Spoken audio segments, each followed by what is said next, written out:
Sí, habéis leído bien, 6.500 es la cantidad para el 2023, que si agarro mi calculadora, vienen siendo aproximadamente $542 al mes. ¿Y esa cantidad para qué es? Es el nuevo límite que ha puesto el gobierno canadiense para las cuentas TFSA para el año 2023, por sus siglas Tax Free Savings Account, que si lo traducimos es una cuenta de ahorro libre de impuestos. Pero vamos a desglosar un poco más qué es esta cuenta y cómo funciona. Es una cuenta que creó el gobierno canadiense allá por el 2009, creo, con la intención de incitar a las familias a que ahorrasen más dinero. Sin embargo, por más que se llame Tax Free Savings Account, de ahorro, no es tanto una cuenta de ahorro, sino una cuenta que tiene la finalidad de invertir. Es una cuenta donde tú puedes depositar el dinero. Una vez que el dinero esté depositado en esa cuenta, lo puedes invertir en distintas cosas, que veremos más adelante en qué podemos invertir, y la rentabilidad que saques a ese dinero no será gravado.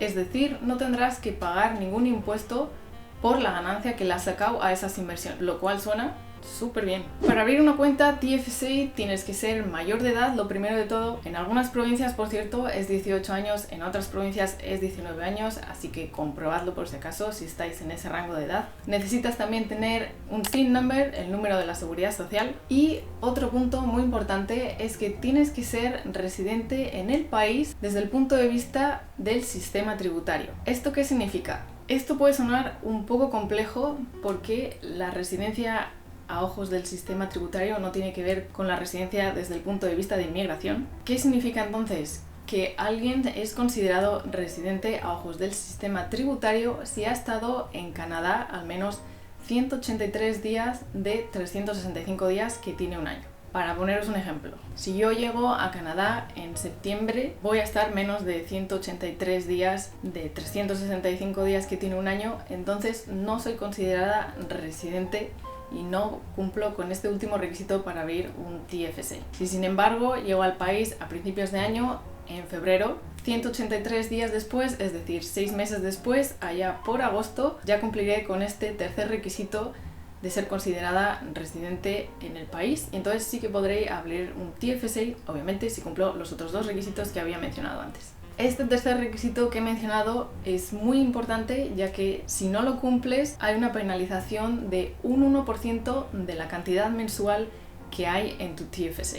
Así que si no queréis que os penalicen con ese 1%, esperad a que seáis considerados residentes a ojos del sistema tributario. Mi recomendación para alguien que puede tener estatus temporal en el país: si eres estudiante que va a estudiar una carrera universitaria, un programa de 3-4 años y tienes la intención de quedarte después en el país, lo más probable es que estés en una universidad pública, que lo más probable es que luego te permita aplicar al Postgraduate Work Permit. En ese caso, como vas a estar en el país más de 3-4 años, sí o sí aconsejaría que te abrieses un TFSA, ya que los beneficios que tiene, como he dicho antes, están muy guays. No vas a tener que pagar ningún impuesto sobre los beneficios que le saques a tus inversiones. Si por otro lado vienes como trabajador, como mínimo diría que tendría sentido abrir un TFSA si te vas a quedar al menos 2 años en el país. Si no, quizás hay algunas situaciones específicas donde sí podrías beneficiarte un poco del TFSA, pero ya son casos más particulares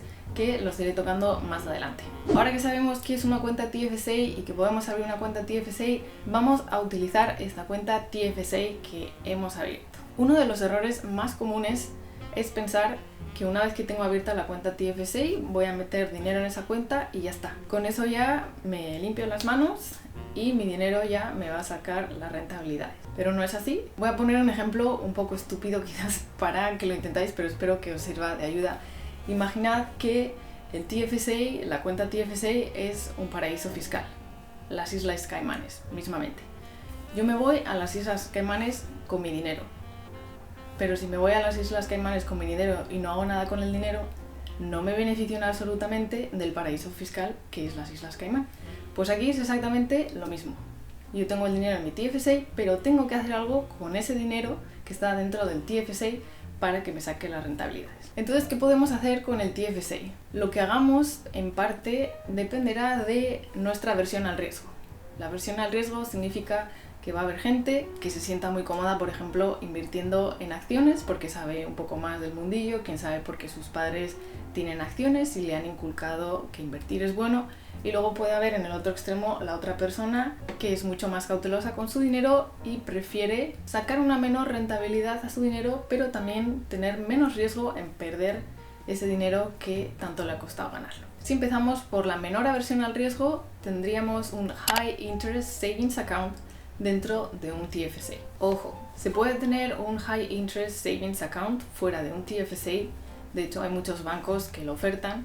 Sin embargo, si tú tienes un High Interest Savings Account fuera de un TFSA, lo que va a pasar es que el interés que le saques al dinero mientras está en esa cuenta, después vas a tener que pagar impuestos sobre la rentabilidad que has sacado. Mientras que si lo tienes dentro de un TFSA, no pasa absolutamente nada, la rentabilidad que le sacas es la rentabilidad que te quedas. Siguiendo en la escala, un poquito más arriesgado estarían los GICs, que son los Guaranteed Investment Certificates, y básicamente son depósitos de una cantidad fija y de un tiempo determinado en los que vamos a saber en el momento en el que depositemos el dinero cuánto es lo que vamos a recibir una vez que pase ese plazo. Por poner un ejemplo, hay un GIC de término de 2 años que nos va a dar un 1% cuando pasen esos 2 años y podamos obtener ese dinero de vuelta.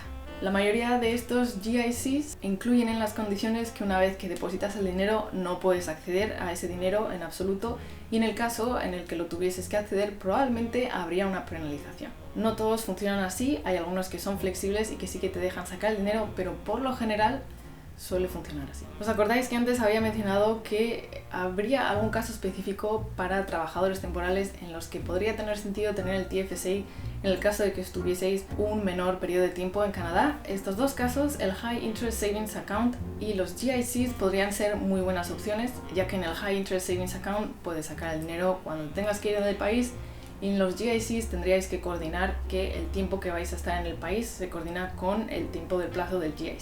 Si subimos un escaloncito en la aversión al riesgo, un poquito más arriesgado, tendríamos los TFSAs en Mutual Funds. Siempre tengo problema diciendo mutual o mutual. En fin, 7 años en el país y todavía no mejoro el inglés. Un mutual fund es un instrumento de inversión donde todos aquellos que metan dinero en ese mutual fund van a estar invertidos en distintos instrumentos financieros, ya pueden ser bonos, acciones. Normalmente están administrados profesionalmente y, de nuevo, dependiendo de tu aversión al riesgo, va a haber algún mutual fund que sea más arriesgado que otro y, por tanto, la rentabilidad que te vayan a dar también va a ser distinta. Con un mutual fund podríamos esperar una rentabilidad aproximada de entre el 5 y 7% normalmente. Pero, obviamente, como suele estar administrado profesionalmente, suele tener un coste, entonces el coste ese se suele reducir de la rentabilidad que te da, quedándose entonces entre un 3 y 5% de rentabilidad. Y por último, lo más arriesgado de todo en la escala es tener un Self-Directed TFSA, que, como dice el nombre, vamos a ser nosotros mismos quienes vamos a decidir en dónde vamos a invertir el dinero de TFSA. Si lo queremos todos en acciones, all in, ahí estamos arriesgando según las acciones que hemos comprado. Entonces, si tengo una cuenta, puedo invertir todo esto y no voy a tener que pagar impuestos en las rentabilidades que saqué, ¿por qué no meto todo mi dinero en el TFSA? Pues aquí es donde entra al juego lo del límite que he mencionado al comienzo del vídeo. El gobierno de Canadá estipula un límite cada año, a veces no cambia, otras veces sí. Para el 2023, ese límite de contribución al TFSA es de $6.500. Sin embargo, si bien el gobierno canadiense impone un nuevo límite de contribución al TFSA anual, estos límites se pueden acumular año tras año. ¿Qué significa? Que si no has utilizado la totalidad de tu límite en el 2022, eso se te va a acumular al límite del 2023. De la misma forma, también va por edad, independientemente que vivas en Canadá o no. Y os voy a poner ahora 2 ejemplos para que quede un poquito más claro cómo funciona esto de los límites. Imagina que yo tengo justo 18 años y me abro una cuenta TFSA. Como justo cumplo los requisitos para abrirme la cuenta TFSA y es mi primer año en el TFSA, lo máximo que voy a poner en el 2023 van a ser esos $6.500 que ha puesto el gobierno canadiense como límite, ¿vale? Otro ejemplo número 2. Yo tengo 20 años y he llegado a Canadá hace poco, pero ya puedo abrirme una cuenta TFSA. Desde los 18 años han pasado, mis 20, que supuestamente tengo, han pasado 2 años en los que podría haber contribuido al TFSA, por más que no estuviese en el país. Entonces los límites de esos 2 años los puedo acumular al límite del 2023. Entonces imagínate que cuando tenía 18 años, hace 2 años, el límite era 6.000. Cuando tenía 19 años, hace un año, el límite también era 6.000. Ya van 12.000 de acumulados. Y en el 2023 tengo otros 6.500. Entonces ya tengo en total 18.500 que puedo invertir en el TFSA. Champions, si has llegado hasta aquí, ole por ti, porque es muchísima información. Pero lo único que nos queda es saber dónde puedo abrir o con quién puedo abrir un TFSA. La forma más sencilla, por así decirlo, sería con nuestro banco habitual. Y digo sencilla porque quizá es la que te da más confianza si es que todavía el mundillo de las inversiones se te hace bastante nuevo. Al final vamos a estar en el banco respaldados por profesionales, entonces esa es una buena opción si esa es tu situación. Sin embargo, también tener en cuenta que va a ser un poquito más cara. Y luego por otro lado están los robo-advisors, como puede ser Wealthsimple. Y ya estaría. Y ahora ya tenéis toda la información y conceptos necesarios para abrir vuestro TFSA y empezar a utilizar esta cuenta tan increíble que tiene unos beneficios muy top. Con cualquier duda o pregunta, dejádmelo saber abajo en los comentarios. Siempre os leo. Hasta aquí el vídeo de hoy y nos vemos en el próximo. Bye.